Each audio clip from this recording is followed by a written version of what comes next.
और खेल के मैदान से भारत के लिए अच्छी खबर नहीं है, क्योंकि आज कोलकाता टेस्ट मैच का पहला दिन था और जिस तरीके से विराट कोहली ने टॉस गंवाया, कुछ भी भारत के लिए अच्छा नहीं रहा। टीम इंडिया सब कुछ गंवाती चली गई और दिन का खेल जब खत्म हुआ 17 रन सिर्फ बोर्ड पे थे और 3 अहम विकेट टीम इंडिया ने अपने गंवा दिए कोलकाता टेस्ट मैच के पहले दिन। जी हां, बड़ी खबर आपको बता रहे हैं हम, कोलकाता टेस्ट में टीम इंडिया मुश्किल में नजर आ रही है। दिन का खेल अब से थोड़ी देर पहले खत्म हुआ और भारतीय टीम का स्कोर है 17 रन 3 विकेट के नुकसान पर। लोकेश राहुल, शिखर धवन, विराट कोहली पवेलियन लौट चुके हैं, जिनमें से 2 बल्लेबाजों ने तो खाता भी नहीं खोला। लोकेश राहुल टेस्ट मैच की पहली गेंद पर आउट हुए, विराट कोहली 11 गेंद खेलकर खाता भी नहीं खोल पाए, शिखर धवन ने बनाए सिर्फ 8 रन। तो आपके जो टॉप 3 बैट्समैन थे वो आउट हो चुके हैं। चेतेश्वर पुजारा से उम्मीदें रहेंगी, अजिंक्य रहाणे से उम्मीदें रहेंगी। 3 बल्लेबाज भारत के पवेलियन लौट चुके हैं। 17 रन पर 3 विकेट भारत के गिर गए और टॉस विराट कोहली ने गंवा दिया था।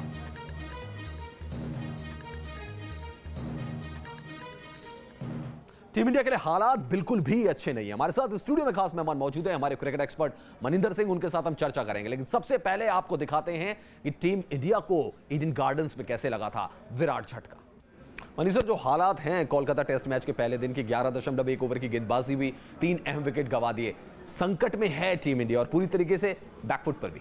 बिल्कुल, इसमें कोई शक की बात नहीं है। और अगर ये कल का दिन मिला ले, पूरे 4 दिन का मैच होता है तो इंडिया की टीम ये मैच हार भी सकती है, क्योंकि जिस तरह की पोजीशन है इस समय, अगर 100-125 रन में आउट हो जाती है इंडियन टीम तो पलड़ा भारी हो जाएगा श्रीलंका की टीम का। लेकिन श्रीलंका की टीम को दाद देनी होगी, जो फायदा उठाया उन्होंने कंडीशंस का। पहले तो ये कहूंगा कि गुड टॉस टू विन हो गया उनके लिए, क्योंकि कंडीशंस ऐसी थी, मॉइस्चर था पिच के ऊपर, घास भी रखी हुई थी, उसका पूरा फायदा उनको मिल गया। लेकिन लक्ष्मण ने जिस तरह से बॉलिंग की, इससे पता चल रहा है, बॉडी लैंग्वेज से भी पता चल रहा है श्रीलंका को, एक तो कॉन्फिडेंस था कि कंडीशंस उनके फेवर में, क्योंकि टॉस जीत के पहले बॉलिंग करने का फैसला आप तभी लेते हैं।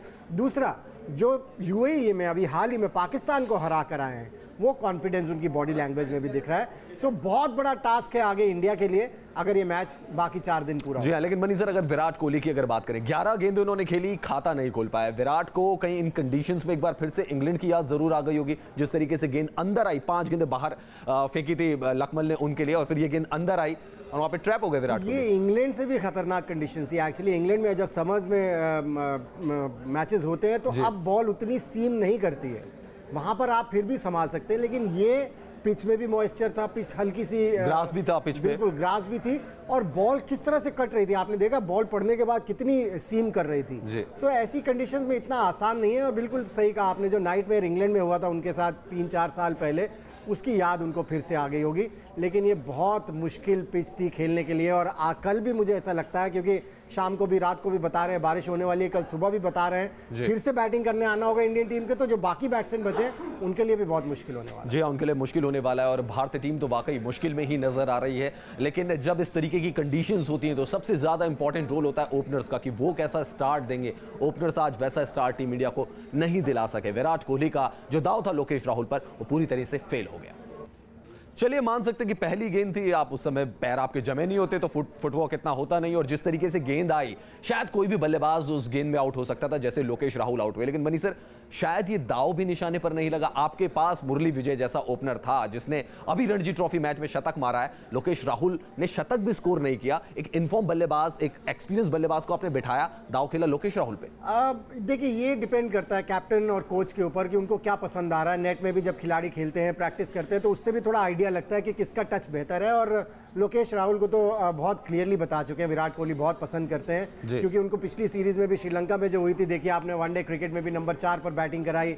कहीं ऐसा तो नहीं है मनीष सर कि फिट करने की कोशिश की जा रही है लोकेश राहुल को कहीं से भी, और उसका असर, उसका दबाव शायद उनकी बल्लेबाजी पर अब आता हुआ दिख रहा है। जब कैप्टन और कोच इस तरह से आपको बैक कर रहे हो तो कई बार उसका फायदा भी होता है और कई बार उस आपके ऊपर दबाव भी आ जाता है। लेकिन यहाँ पर उनको क्रिटिसाइज करना मेरे ख्याल से सही नहीं होगा, क्योंकि मैच की पहली ही गेंद थी और बहुत अच्छी बॉल थी। साइकोलॉजिकली जब आप इस तरह की पिच के ऊपर बैटिंग करने उतरते हैं तो आपका माइंड सेट क्या रहता है कि मुझे रुकना है, मुझे पिच पर टिके रहना है, और जब बॉल थोड़ी पुरानी हो जाएगी, ज़्यादा स्विंग नहीं होगी, फिर रन्स बनाए जा सकते हैं। और प्रॉबेबली वही उनके दिमाग में था जिस तरह से उस बॉल को खेले, क्योंकि पूरी तरह से पीछे आए नहीं इस बॉल के। मैं लोकेश राहुल को तो उतना नहीं, उनके लिए उतना नहीं बोलूंगा, लेकिन शिखर धवन जी जिस तरह की वो शॉट खेल रहे थे, वो नथिंग शॉट थी, उसमें कुछ नहीं मिल सकता। शायद वहां पे जरूरत भी नहीं थी मनी सर, क्योंकि ऐसी पिच, ऐसी कंडीशन जहां पे आपको रोक के बल्लेबाजी करनी है, वहां पर अगर आप शॉट लगाने जाएंगे तो फिर ऐसे आउट भी होंगे। देखिए, रिस्पॉन्सिबिलिटी तो दिखानी पड़ेगी। अगर आपको बॉल मिले, बाउंड्री बॉल, तब आप बाउंड्री लगाने जाएं। आप अच्छी बॉल को बाउंड्री नहीं लगा सकते हैं। अच्छी पिच के ऊपर हाँ वो काम किया जा सकता है, लेकिन इस तरह की पिच के ऊपर थोड़ी सी जिम्मेदारी आपको लेनी चाहिए, खास तौर से जब आप इतने सीनियर खिलाड़ी हों और आपने पिछली सीरीज में इतने बढ़िया 2 सेंचुरीज लगाई हैं। सो ये बड़ी गैर जिम्मेदाराना शॉट थी और ये हर्ट करती है इस तरह की शॉट्स जब सीनियर प्लेयर्स खेलते हैं। जी हाँ, और आपके ऊपर दबाव भी डालती हैं और ये भी देखना होगा कि आपको उन कंडीशंस में किस तरीके की बल्लेबाजी करनी होती है। चलिए, भारत का दारोमदार अब चेतेश्वर पुजारा पर रहेगा, जिन्होंने जबरदस्त बल्लेबाजी की है रणजी ट्रॉफी में भी और टेस्ट मैचेस में भी अच्छा परफॉर्मेंस उनका रहा है। उन्होंने क्या कुछ कहा मैच से पहले, वो आपको सुनवाते हैं। तो ये एक बल्लेबाज हैं जिनके ऊपर अब सारी जिम्मेदारी है। मनी सर, रणजी ट्रॉफी में अच्छे रन स्कोर कर लिए हैं, डबल 100 का भी रिकॉर्ड बना लिया है। आपको लग रहा है भारत की बल्लेबाजी पुजारा के इर्द गिर्द घूमने वाली है, क्योंकि डिफेंस मजबूत है, बल्लेबाजी अच्छी कर सकते हैं और इनफॉर्म है? सबसे ज़रूरी चीज़ है कि कॉन्फिडेंस लेके आए, और जिस तरह से वो बात कर रहे हैं कि इंग्लैंड में जो उन्होंने काउंटी क्रिकेट खेली उसका भी उनको फ़ायदा मिला। सिर्फ चेतेश्वर पुजारा नहीं, मुझे लगता है कि रिद्धिमान साहा और उससे पहले अजिंक्य रहाणे के ऊपर बहुत बड़ी जिम्मेदारी रहेगी, क्योंकि अगर कल मैच शुरू होता है टाइम से या 2 घंटे बाद भी शुरू होता है और एक आध विकेट जल्दी गिर गई तो बहुत ज़्यादा परेशानी हो सकती है। सो पार्टनरशिप्स बनाने बहुत ज़रूरी होंगे और सबसे इंपॉर्टेंट होगा विकेट्स न खो।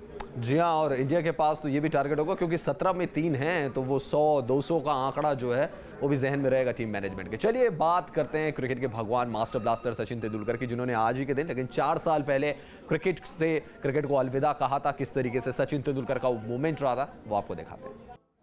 मनी सर, ऐसा लगता है कि आप और मैं 4 साल पहले सचिन तेंदुलकर जब रिटायरमेंट ले रहे थे, हम दोनों बैठ के चर्चा कर रहे थे। 4 साल गुजर गए, पता नहीं लगा, लेकिन आज भी जब हम इस सीन को देखते हैं, रोंगटे खड़े हो जाते हैं और भावुकता झलकती है चेहरे पे। बिल्कुल, ये एक लिविंग लेजेंड है और हम लोग बहुत लकी हैं कि हमने इनको खेलते हुए देखा है। बड़ा इमोशनल लम्हा था जब ये रिटायर किए थे, और जिस तरह से खेल रहे थे, वाकई आपने पैकेज में कहा कि ऐसा लग ही नहीं रहा था कि उनकी टेस्ट मैच क्रिकेट की आखिरी पारी है। सो ये उनका पैशन था जी। उनको कहीं भी इस चीज़ ने घेरा नहीं कि उनका आखिरी टेस्ट मैच है, इसके बाद वो क्रिकेट नहीं खेलेंगे। लेकिन मैं बहुत खुशकिस्मत हूँ कि मैंने इनको खेलते हुए देखा। मैं इनका बहुत बड़ा फ़ैन था। ये जब भी मैदान पर उतरते थे, मैं सब कुछ छोड़ के टीवी के सामने बैठ जाता था मैच देखने। जी हाँ, बिल्कुल, और सारे भारतीय सब इतना प्यार सचिन से करते थे और जो उन्होंने ज़बरदस्त पल हमें दिए। मनी सर हमारे साथ जुड़े थे, आपका बहुत बहुत शुक्रिया। फिलहाल मेरे साथ इतना ही। गुड इवनिंग नेशन पर खबरों का सिलसिला जारी है। नमस्कार।